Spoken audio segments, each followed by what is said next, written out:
It is late in the Second Era, a time of war, as the empire of Tiber Septim sweeps through the kingdoms of Tamriel in a glorious bid for conquest. Septim is opposed on all sides, but never more fiercely than by Hammerfell, the ancestral home of the Redguards. The High King of Hammerfell, Thasard II, resists the imperial invasions even as he sees other kingdoms crumble, until at last, without warning and surprisingly devoid of court treachery, death takes its full measure. With its High King dead, Hammerfell is crippled, plunging into a bloody civil war between the crowns, fighting for their homeland's continued sovereignty, and the forebears, who have finally accepted the Emperor's rule. The crowns, led by the heir to Thasard, Prince Ator, are continually victorious, spilling the blood of the forebears across Hammerfell's sands. From his seat of power in the port city of Stros Makai, Prince Ator slowly reunites his father's unraveled kingdom.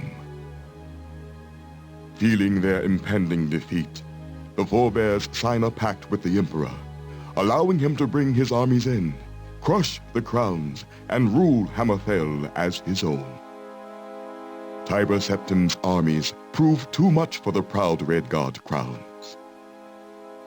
Tiber Septim sends his best commander, Lord Richten, to Stros Makai to close the grip on Prince Ator and the crowns. The prince rallies his forces for one last stand.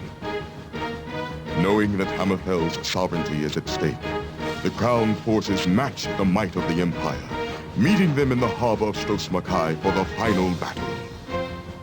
The fighting is fierce.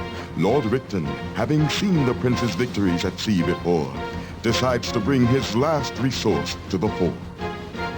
The dragon, Nathalilagus, proud jewel of the imperial crown. Ator commands his archers to ready their weapons, but is struck down himself by Richten's assassin, felled by an arrow whose poison spreads too fast. Ator's wizard attempts to save the prince, but the dragon ends his magic and the crown's hope for victory in a single fiery breath. Having conquered the crowns, the Emperor's forces claim rule over all of Hammerfell.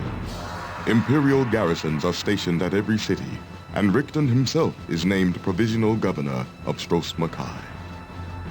Months pass. The Redguards of Hammerfell, both crown and forebear, learn to live under the new imperial rule, and Tiber Septim extends his reach into the rest of Tamriel. It is only through fate that any of this will come to concern our hero, Cyrus, a Redguard who long ago left Hammerfell to wander the borderlands of the Empire. Krimje, Cyrus, eto forwakecher okodor. Let's make this short, Sarathra. I've got work to do. Balizihataratami. Sicho. I leave with Duardine's men in an hour. Renrigi intnor. Hoko o imperial ja. Iko pofam rotot velk. You should know you got me the job. Tragir. Sratra kol kotero to Hammerfell. Boshe in rot. The seal is broken. Sratra warrega. Yeah, I bet you were. Nuko duadin. Sratra X Kyle. Izara. Rolita dek kaudor. I need a ship. To board the koi Sratra nakovek warabarashi. Money, too. Sri duadin ja. Epako ja srik. Pur Sratra kadoeliter beko. We haven't spoken in 10 years. There was trouble. Kakatar. I killed her husband.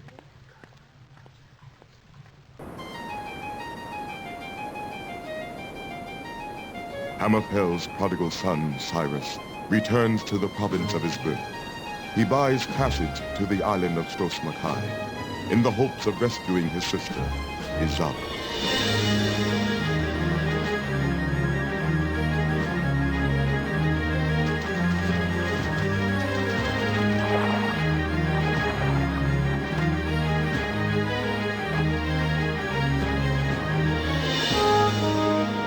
below is what the pilot said to the wet-eared knaves before him. The Restless League is claiming this cargo, Said the other with cruel clarity. Probably wouldn't make a difference if I told you I had no time for this. This is about Redguard armor, boy. Stand aside. Yes, a doubtful notion it is. Piracy and politics. But there you have it. Never been much for politics. In my day, piracy was honest work. Don't be a hero, boy. Where's the money in that? And yea, verily, by his bravery they were impressed for a scant few seconds.